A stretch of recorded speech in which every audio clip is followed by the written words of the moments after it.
के राजा रानी दुखी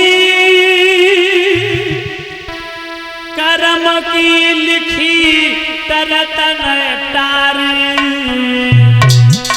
और रोने गोने में रात रे बीत गई पंचो सारी।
सारी रात गुजर गई। परीक्षित जी उत्तान पाद महलों से निकल के दरबार में पहुंचे और जो मंत्री ने देखा खड़े होकर राजा को प्रणाम किया।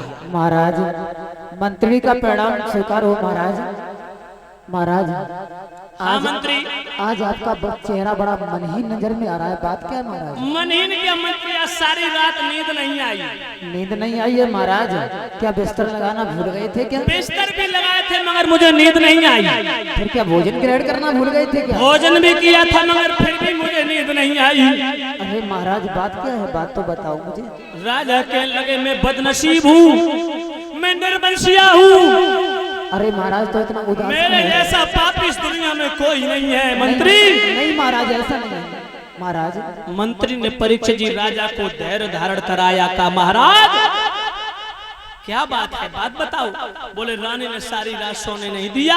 क्यों महाराज? ये कहा मेरी कोख से कोई संतान पैदा नहीं हुई, तुम दूसरा विवाह कर लो, घर में सौत आ जाएगी, उसके गर्भ से कोई ना कोई पुत्र कन्या पैदा हो जाएगी। महाराज, हाँ मंत्री, जो बात आज रानी ने कही है, यही तो बात मैं बहुत दिन पहले कहना चाहते थे महाराज, लेकिन मैंने इसलिए नहीं आपसे कहा, कहीं आपको कोई बुरा ना लग जाए महाराज। मंत्री, हाँ महाराज, अगर तुम सब लोगों की इच्छा है, बिल्कुल मेरी भी इच्छा है महाराज, आप दूसरी तुम शादी करने के लिए तैयार है, लेकिन मंत्री समाज के लोग क्या कहेंगे? भला मैं विवाह के योग्य रहा, चौथा पन आ गया। महाराज, ये समाज के लोग कुछ नहीं कहेंगे महाराज, क्योंकि महाराज आपकी रानी की गर्भ से कोई संतान की प्राप्ति नहीं हुई है महाराज। आप लोग आपसे निर्वंशिया लोग कहते हैं, तो महाराज आप दूसरा विवाह कर लो, निर्वंशिया का कलंक मिट जाएगा महाराज, ये फर्ज बनता है राजा का।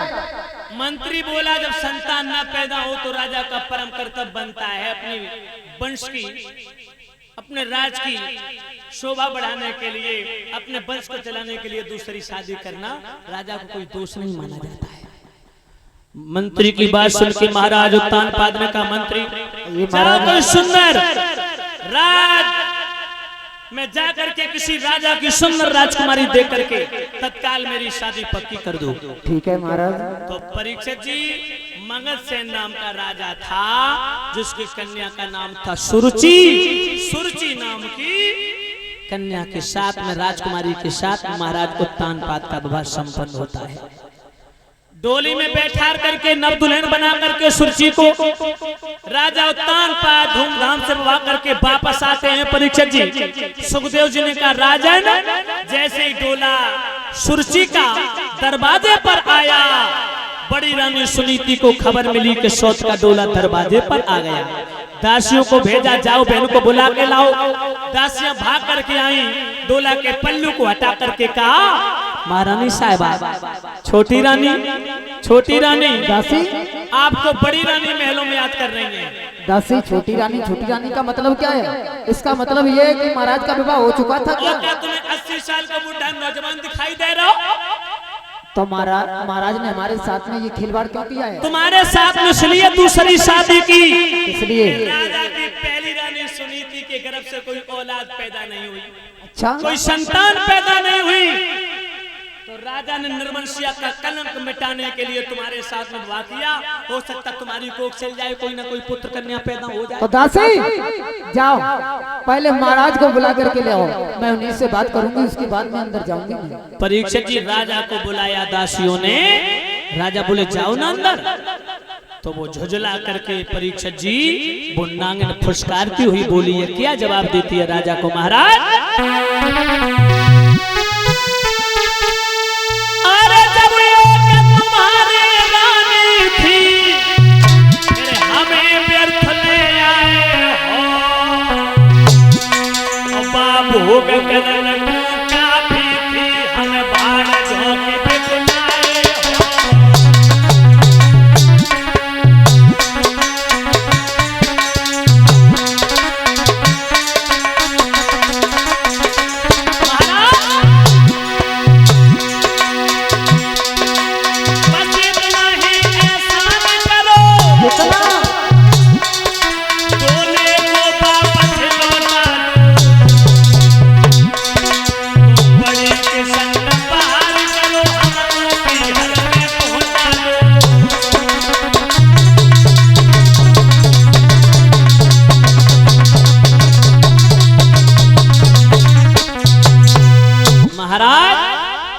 लौटा दो पीहर डोला, और मेरे जाने की बात पर अवधपुरी पे गजब का गोला। नहीं जाऊंगी अंदर।